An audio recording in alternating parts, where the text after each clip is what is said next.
me started, facing at a photo they've taken. Space tree flying through the skies and petals happen everywhere.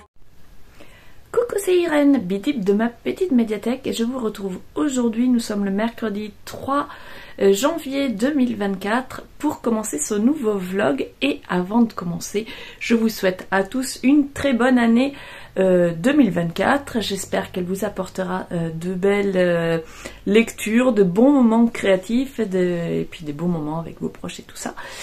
En tout cas, je vous remercie beaucoup d'avoir été avec moi en 2023 sur cette chaîne. Nous ne sommes pas très nombreux, mais il y a des échanges très sympas, donc je remercie tout particulièrement ceux qui prennent le temps de me laisser des commentaires. Ça m'aide vraiment. Alors, je change de main, je suis en train de porter à bout de bras, c'était peut-être pas une bonne idée. J'espère que ça bouge pas trop pour vous. En tout cas, voilà, vos réflexions, quand je vous pose des questions sur mes ouvrages, etc., ça m'aide vraiment à avancer. Donc merci beaucoup de prendre le temps de me répondre quand je vous pose des questions, je vous demande des conseils, etc., sur les réalisations que je fais au crochet ou au tricot. Je vous retrouve aujourd'hui dans ma bibliothèque parce que j'ai installé les tableaux que j'avais achetés en décembre, et du coup je voulais vous montrer un petit peu ce que j'avais accroché sur mon mur. Et vous voyez derrière moi tout le bazar. Je vous disais dans une précédente vidéo que mon objectif pour 2024 au niveau des lectures, je vous mets aussi le lien de mon blog si vous voulez en savoir un petit peu plus sur mes lectures. Vous trouverez mes objectifs pour 2024, mes bilans 2023, tout ça sur le blog mapetitemédiathèque.fr. Et donc mon objectif pour 2024, c'est de ranger les bibliothèques et d'en profiter pour faire le tri, virer les livres que je n'ai plus envie de garder, que je n'ai plus envie de lire, et lire la montagne de livres, parce que là il y en a partout.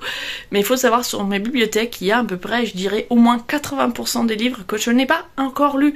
Donc il serait temps de tout ranger et de lire en priorité ce qui attend depuis longtemps, et donc de acheter le moins de livres possible en 2024. Donc je retourne la caméra et je vous montre un petit peu les petits tableaux, et puis pour ce qui est du crochet et du tricot, on verra dans une prochaine séquence. Alors ici la petite illustration de Freya. Je vais essayer de retrouver tous les liens pour vous mettre en barre d'infos les artistes à qui j'ai acheté ces tableaux. Donc j'ai tout ce qui est sur ce mur, je l'ai acheté sur Etsy, donc j'ai acheté une illustration de Freya. Ici, il y a un autre artiste, une illustration de Gaïa que je trouve très très belle. Et puis ici, deux petits tableaux sur la forêt. Alors au niveau de la lumière, on n'est vraiment pas gâté, hein, mais voilà, c'était pour vous montrer un petit peu. Donc je me recule pour vous donner une vue d'ensemble. Et donc voilà, je les ai mis sur ce mur-là. Et ici, de l'autre côté, encore une bibliothèque qui doit être rangée. Et là, j'ai mis... donc ça, c'est aussi une illustration que j'ai achetée sur Etsy. Et là, ce sont des reproductions d'estampes d'Hiroshige que j'avais achetées dans un livret chez Croquebook à La Rochelle. Et donc voilà, je me recule aussi pour vous montrer. Et donc là, j'aimerais bien mettre encore plus de cadres, parce que ce mur, voilà, je le trouve un petit peu tristoun. Mais déjà, voilà, j'ai utilisé tous les cadres que j'avais sous la main, donc j'ai mis ça. Dans la même collection que ces reproductions-là, j'ai aussi acheté des reproductions de planches, comme un peu dans ce style-là, enfin, avec tous les animaux et les plantes. Donc je me dis que je pourrais en rajouter quelques-unes. Et voilà. Coucou, je vous retrouve, nous sommes déjà samedi, ça sera un tout petit vlog cette semaine. Et je commence tout de suite en vous parlant de la lecture que je viens de terminer. Donc dans ce livre, il y a deux histoires différentes. Donc j'ai terminé le Noël d'Hercule Poirot. Voilà, donc c'est là. Et la deuxième, c'est Christmas Pudding. Je vais me le garder pour Noël de l'année prochaine. En tout cas, je suis ravie de l'avoir fini. J'ai beaucoup aimé cette histoire. Et encore une fois, Agatha Christie m'a eu en beauté. J'avais rien vu venir. Pourtant, les indices sont là. Et c'est toujours une fois que le pot rose est révélé qu'on se dit « Mais oui, bien sûr !» Donc là, nous sommes à Noël, évidemment. Et Hercule Poirot rend visite à un de ses amis en Angleterre. Et au moment où il est chez lui, il y a un crime qui est commis chez un notable d'une petite bourgade. Et donc Hercule Poirot accompagne son ami un vieil homme s'est fait assassiner dans sa chambre alors que la porte était fermée, que la personne a pu s'enfuir par la fenêtre, et c'était un vieil acariâtre qui aimait semer la zizanie parmi sa famille.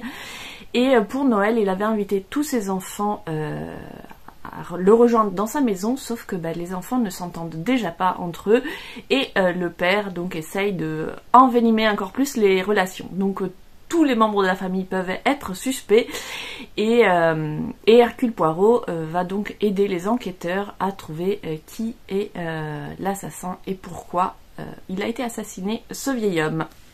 En tout cas, j'ai voilà, une ambiance assez particulière, et que j'aime beaucoup la plume d'Agatha Christie, ça se lit facilement, c'est vraiment distrayant, j'ai passé un très beau moment, et je me garde la deuxième histoire de Noël pour l'année prochaine.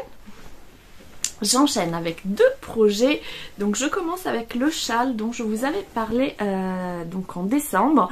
C'est un châle que je veux faire pour ma collègue. Bon, l'idée c'était un cadeau de fin d'année, mais c'est pas grave, il n'y a pas du tout, on s'est pas fait de cadeau entre collègues ni rien, c'est juste que comme j'ai fait un châle pour moi qu'elle aimait beaucoup, je me suis dit je vais lui en faire un, donc peu importe quand est-ce qu'il sera prêt, il est pas prêt, mais il a bien avancé. Donc je me suis inspirée dans sa structure par le châle que j'avais fait pour moi, qui était le Simply Line, un modèle gratuit que vous trouverez sur Hobby, et qui est composé uniquement de brides, et celui-ci du coup, pour ne pas faire deux fois le même, j'ai alterné des brides et des points ajourés. Et pour faire ce châle, j'utilise un coton de chez Hobby qui est donc le Black Friday Cotton Cake. Voilà, c'est celui-là dans la couleur 11. Et qui était exactement la même couleur du châle que j'avais fait pour moi. Et donc voilà, là on a un rose très fuchsia, et puis là j'ai commencé à changer de couleur, c'est un petit peu plus foncé, et je vais bientôt rechanger de couleur. Voilà, ça avance. Alors c'est des brides, des mailles en l'air, des brides, des mailles en l'air, hein, donc c'est pas hyper passionnant à faire, mais ça avance, voilà. Je le prends régulièrement, j'essaye de le prendre tous les jours et d'avancer quelques rangs, mais comme c'est pas hyper passionnant à faire, c'est pas non plus quelque chose que je vais faire pendant des heures et des heures. Autre projet qui n'est pas spécialement passionnant à faire, mais qui m'est tenait à cœur, c'est une écharpe que j'ai fait pour mon frère, une écharpe toute simple. C'est un modèle, alors pour faire une écharpe comme ça on n'a pas en réalité besoin de modèle, mais c'est un modèle parce que comme j'expliquais, mon frère habite loin, et du coup je lui avais envoyé plein de modèles existants pour qu'il me dise quel type d'écharpe il voulait, et donc il avait choisi celui-ci, et du coup je l'ai suivi tout simplement. Donc le nom du modèle je m'en souviens plus, je vous mets une petite photo avec son nom, et vous le trouvez gratuitement sur Ravelry. Donc c'est très simple, parfaitement compatible avec les très débutants, puisqu'on a juste des côtes pour commencer, et après c'est du point mousse tout du long, et là j'en suis arrivée presque au bout puisque je suis en train de faire les côtes finales. J'ai utilisé pour faire cette écharpe, j'ai plus de pelote. Elle est où? J'ai forcément une pelote puisque j'ai du fil. Donc j'ai plus l'étiquette, mais c'est le fil, c'est du Drops que j'ai acheté sur Kalidou, et le nom de mes écharpes, Népal je crois que c'est ça, je sais plus où j'ai mis les autres. Et donc je vous mets pareil la couleur, je vous la mets en description parce que là j'ai oublié l'étiquette, et j'adore cette couleur et j'adore ce fil à tricoter, il est vraiment très agréable. Et en faisant cette écharpe à chaque rang, j'étais là, oh, je vais trop me faire un pull. Au départ c'est une laine que je m'étais achetée pour faire un pull, et puis finalement je trouvais que c'était très bien pour faire l'écharpe de mon frère. Pour faire cette écharpe du coup, j'ai pas, ouais, c'est l'envergure de mes bras. Voilà, c'est ça. Ça fait à peu près l'envergure de mes bras. J'ai utilisé 4 pelotes. 4 pelotes, et j'ai tricoté en aiguille numéro 5. Voilà. Dans le modèle qui est du coup sur Ravelry, il y a aussi les explications pour faire un bonnet en côte de 2 qui ira avec. Donc je vois mon frère la semaine prochaine, donc d'ici là j'aurai pas le temps de faire le bonnet qui va avec. Mais comme j'avais pris une quantité laine pour me faire un pull, il me reste beaucoup de pelotes et je pourrais lui faire un bonnet. Comme ça cette année il aura l'écharpe, l'année prochaine il aura le bonnet pour aller avec. Voilà pour les 2 projets au tricot et crochet que je voulais vous montrer aujourd'hui. Comme je vous disais, c'est un tout petit vlog parce que je n'ai pas eu trop le temps pour diverses raisons de filmer, etc. Mais j'ai quand même fait quelques images que je vous mettrai donc à suivre. On a fait une petite balade hier, on a profité du beau temps pour aller se balader dans le long de la rivière qui traverse donc ma ville, et j'en ai profité pour faire quelques petites images. Et ce matin aussi je voulais vous parler, je sais plus si j'en avais parlé ou pas, je crois que j'en ai parlé en décembre, différentes cartes anciennes dont Mystic Moon, que je suis sur sa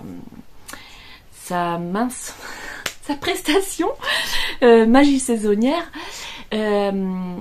proposer un tarot bootcamp avec donc un tarif intéressant et 9 formations différentes avec 9 formatrices différentes tout autour de la divination et principalement du tarot, mais pas que, puisque Mystic Moon dans ce tarot bootcamp propose les runes.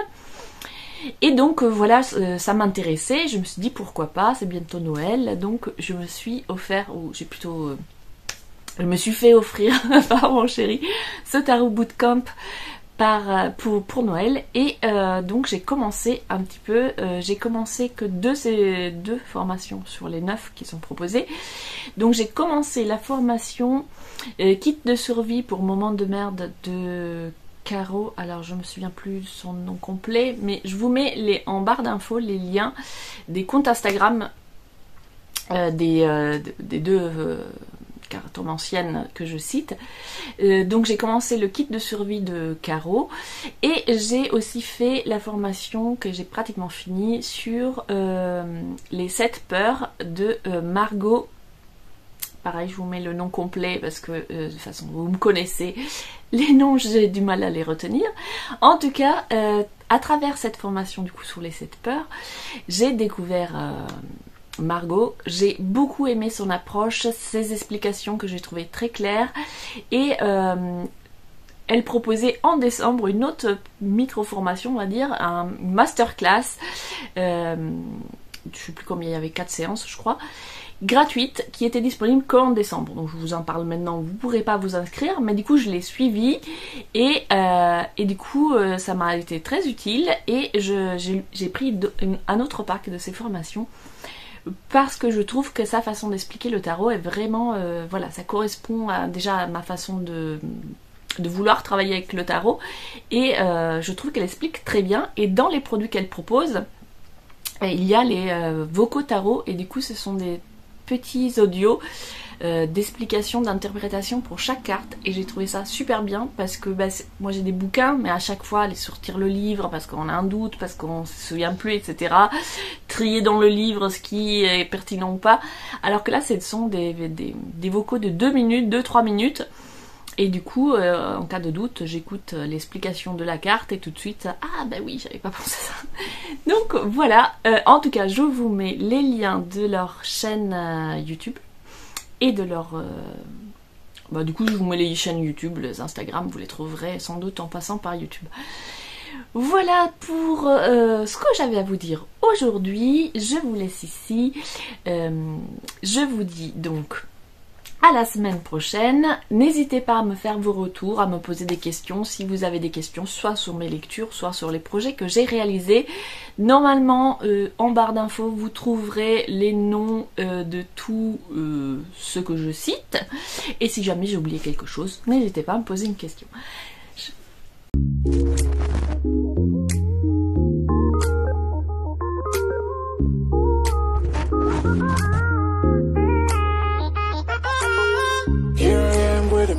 Started fizzing at a photo they've taken. Space tree flying through the skies and battles happen.